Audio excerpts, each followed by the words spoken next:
Why would a child as young as 3 ever be on mind-altering drugs? Well, for the past 8 months, the troubleshooters have poured through reams of state documents and discovered thousands of foster kids appear to be on powerful psychotropic or mind-altering drugs.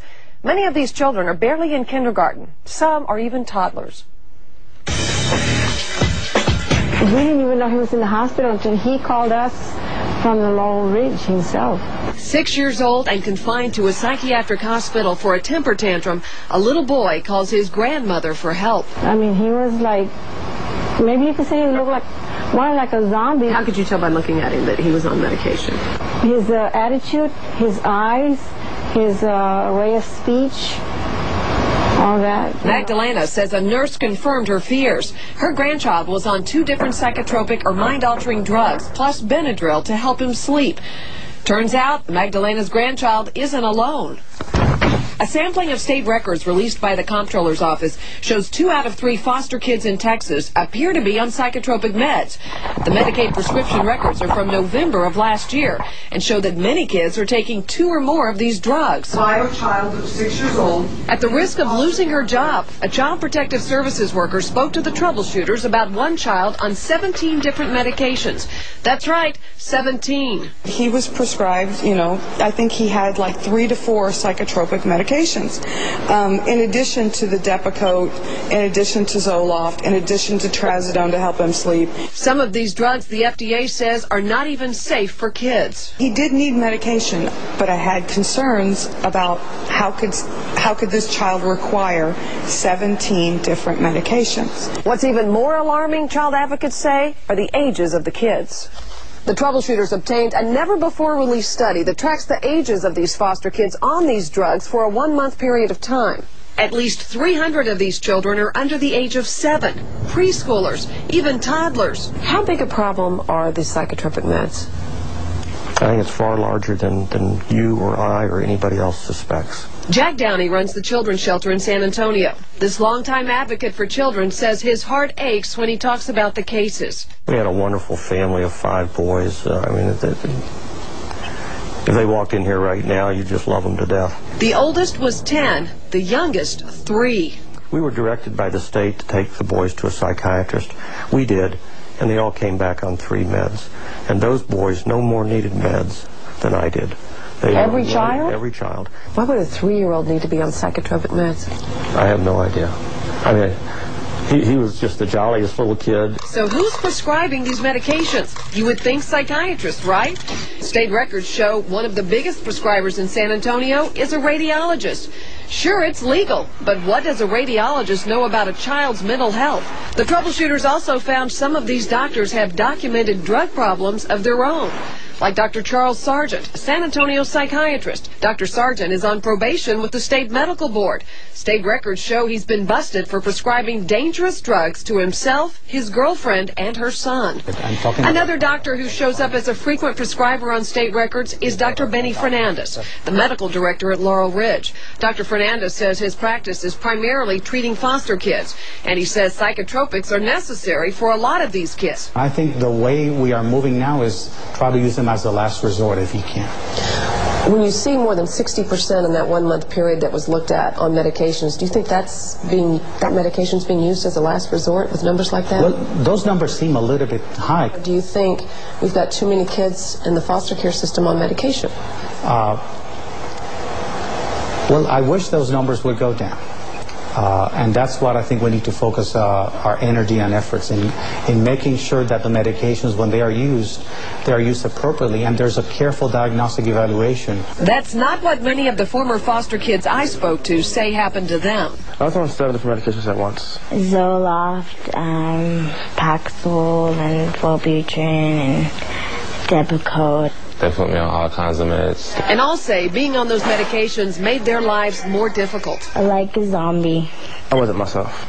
I was more of an isolator. I stayed to myself. And my mouth would be open and I would be drooling. While Texas is just beginning to deal with this controversy, We headed to a state that began tackling the issue several years ago. Child advocates here in Florida are working to get laws passed to protect foster kids from being over-medicated. But so far, their efforts have failed. They blame the doctors and pharmaceutical companies who've lobbied against them. We don't deal with the problems these kids have. We give them a pill. Dr. Tony Appel, a neuropsychologist or brain specialist, was one of the expert child advocates in Florida we went to for help. We showed her the records we uncovered here in Texas. Does it look like the kids are being treated for behavior control or being treated for mental illness? I don't think they're treating mental illness. Not in these kids. The psychiatrists and the people on the other side will say, well, these are sick kids. I mean, these are kids who've been sexually abused. They need medication. Being sexually abused makes you a victim. It doesn't make you sick. So what are we doing to these kids? We're taking away their future. We're taking away their ability to relate to people. Trust, love, caring, the ability to put yourself in the other person's shoes and to see how they see you. We take all that away from these children. What we've come across these last couple of days are these kids who seem to be heavily medicated. Is that common, uncommon? We're talking about kids in the foster care system? Yeah. When I worked in the foster care system as a CASA, which is a court-appointed special advocate, in fact, I found that there were an alarming number of children that were being placed on psychotropic drugs. And because I was a pharmaceutical rep who had sold psychotropic drugs, I was familiar with the side effect profiles and the dangers of these products, and I was really concerned because a lot of the children were only 2, 3, 4, and 5 years old. 2 years old on... We're talking on major antipsychotic drugs like Zyprexa, on ADHD stimulants like Adderall. Absolutely. I saw a number of children that were very small children that were placed on antipsychotic drugs. And in fact, it was often, and most often, it was off-label indications that they were being used for. In fact, antipsychotic drugs are supposed to be used for psychosis, for schizophrenia, and symptoms of that nature. And I was seeing children who had emotional disturbances that, manifested in behavioral disorders, as well as just, everyday sleep disorder or problems of a behavioral nature that they were being placed on these major antipsychotic drugs for. So why would you prescribe those for a child? To be honest with you, I think there's only rare circumstances that you would prescribe them for a child, primarily because children are 3 times as likely as adults to have adverse reactions to pharmacologicals.